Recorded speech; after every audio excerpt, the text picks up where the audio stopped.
Jesus loves us to be happy. Jesus wants us always to be whole, to be happy, and to be perfectly happy. Kasi it's high time for us Christians to realize the true meaning of the gospel. Sabi ng John 10:10, ang magnanakaw ay dumating upang mamusa at mamatay. Ngunit ako ay dumating upang magbigay ng buhay at bigyan kayo ng buhay na ganap at kasiyasiya. Total opposite ng ginagawa ng dyablo. So it's high time Christians to open our minds doon sa reality ng totoong gospel, sapagkat masyado na po tayong nalinlang ng mga maling kaisipan ng tradisyon na ating kinamulatan noon pa man. Okay? So, gusto ko lang pong sabihin po sa inyo, ang Panginoong Hesukristo ay nalulugod kung nable-bless tayo. Nalulugod siya kung na-enjoy natin ang mga hobbies natin. Nalulugod siya kung nakikita niyang napaparangalan naman siya sa mga bagay na ginagawa natin. Okay, kasi sasabihin nila, ang mundo, ganito ang mundo. Ang mundo yun. Ang pinag-uusapan kasi natin dito, yung mga believers. Alam niyo, nung naging believer tayo, kung ang ilong natin ay pango pa rin naman ngayon. Kung ang ilong mo ay matangos, nung naborn again ka, matangos pa rin ngayon. Kung matangos natin, matangos pa. Ibig sabihin, yung outer the same yan eh. Ang pinalitan ni Jesus dyan, yung loob mo, yung iyong spirit, yung kaluluwa mo, yan ang binago. Nasa Roma chapter 10 verse 10 yan, basahin po ninyo. Ang katawang natin ito ay subject pa rin sa decay. Pero yung spirit natin yan, perfect na yan. Dahil yung perfection yan, yun yung perfection na inilagay sa atin. Imputed yan. Hindi yan pinaghirapan mo, hindi yan pinagtrabahuan mo. Kaya yung mga ibang Kristiyano, yung mga extreme, sabi nila, kailangan daw laging ang suot pa magsisimba, kailangan daw proper, kung ano-ano. Unang-una, mali naman yung may institutional church, tapos magsusuot pa lang. Meron pa nga dito eh, hindi ko na po sasabihin. Pero samahang Kristiyano rin po sila. Ang init-init nung place nila, hindi po ako nag-eksera.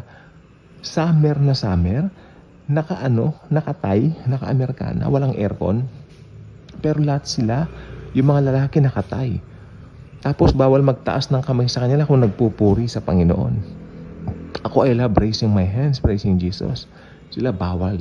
Magagalit yung pastor nila. At saka ang Bible nila, King James Version lang. Malamang may idea na kayo kung anong klaseng samahan ito. I love these people sapagkat nung bata kami, alam nyo itong mga taong ito, itong samahan na ito, ay nagpapalabas ng mga pelikula tungkol kay Jesus. Ang pinalabas nila dati, nagpunta sila dito sa place namin. Meron silang dalang projector. Tapos pinalabas nila yung pelikulang The Living Bible. Ginawa yung pelikula 1952. Pero ang galing nila kasi idinab nila sa Tagalog yung portion ng Passion ni Jesus. Ang ganda. Ang ganda ng pagkadab. So, nagtatagalog si Jesus dun sa pelikula. So, nakapagtawag, maliit pa kami mga bata noon, nakapagtawag sila. So, nandun kami noon. They're very passionate about the gospel also. Once save, always save ang turo nila. Pero yung paraan ng kanilang sanctification, naniniwala sila na kailangan gagawin mo by your own. So, yan po, dun pumasok yung mali. Kasi ako, naniniwala ako, yung salvation at saka yung sanctification, pareho yan, work ni Jesus lahat yan. Wala tayong gagawin. Naniniwala ako, including nung naniwala ka sa Panginoong Hesukristo, gawa pa rin niya yun. Basahin po ninyo yan sa 2 Corinthians chapter 5 verse 18. Very popular yung 17, di ba? If anyone is in Christ, he is now a new creation. Behold, all things have passed and behold, all becomes new, di ba? Yung 18, tingnan nyo, all this is from God. All this is from God. Lahat ng yan, naniwala ka dahil sa Diyos. Dahil sa Panginoon. Hindi ka naniwala dahil sarili kong gano'n. No. So, ayan po ang ano. Pero itong mga taong ito, na ano sila kasi, sabi ko nga po, naging religion po sila. Actually, inaatake nitong mga grupong ito, yung mga ribulto, yung mga santo. May pinuntahan po silang kakilala namin na, banggitin na po natin, mga Katoliko po. Katoliko yung pinuntahan nilang kakilala namin. Tapos, dumalo kami doon sa, anong yon, doon sa matandang yon. Tapos nalaman nila, born again ako. Mabuti ka pa kahit born again ka, hindi mo binabanatan itong mga santo ko, ganun-ganun. Ay sabi ko, sa bahay nga namin, marami kaming santo ako. Hindi naman nakaka-apekto ng salvation yan, kako. Kung may santo ka, gusto mo may santong, maski punuin mo pa ng santong bahay mo, kako, okay lang yan. Hindi mawawala ang salvation mo dyan, sabi ko. Ang importante po, Lola, tanggapin mo si Lord Jesus as Lord and Savior. Then, nag-Bible study kami sa kanila. Look at that. Yung mga santo, nandun pa rin ba? Aba, nandun pa rin. Hindi naman hassle sa akin. Ako, wala naman akong religion eh. O, kahit saan ako dalhin. Mag-Bible study tayo, pag-usapan natin si Jesus. I'm not after religion. I'm not after that. I am a happy person.